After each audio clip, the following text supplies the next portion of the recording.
Puro pakata. Puro pasakali at pamparami na kadalasan ay dinadaan na lamang sa arte ng pagkasabi. Yung estilong ginagamit mo, si Smaglas ang may-ari.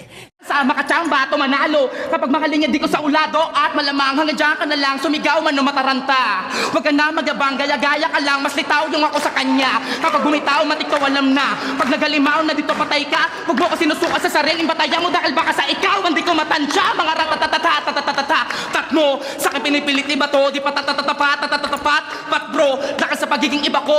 Gano'n makatuloy na ikaw ang ano rin di mo kaya naabuti, subukan mo mga buling kaya takbo! China yung galawan, gayang-gaya pagkayari. Bawat ilandang at hinatsa, bawat bagsak niya at hati, pati pagkumpas ng mga kamay hanggang sa pagbasa niya ng labi. Parang excited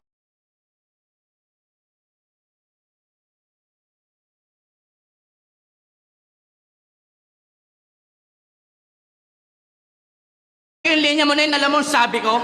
Bida dito, mali ka. Tagapin mo na lang ang katotohanan na pag-iwala ka na sa pila. Di ka na bida, di na makita, di ka na talaga mahusay gumawa ng mga letra. Dinudoble mo lang ang salita, parang ganito para madulas sa tenga. Mas magaling maatalim na yung mga barang itatanim ko. Ngayon ko ipapakita ko sino pagaya-gaya po tumayad dito sa harap nyo. Huwag mo nang ipangalanda ka sa amin na ikaw ay walang kamasutra. Dahil Smaglas mo na yan, dahil lang kasikatan mo, tapos na! Puro pakata pinag-iinteresan. Halatang-halata naman na walang laman at pinipilit bilisan. Kapag ako nag-rap na mabilis, pati kidlat nalilintikan. Pero malinis na iintindihan, nakikinig lahat yung flip-top nagiging sinihan. Linyahan hindi na masakit. Paano kung gayahin ko na naman si Smaglas, eh di hindi ka na naman nakabalik? Sabi ko, grabe to, mas mahipokrito pa pala kay Rapido.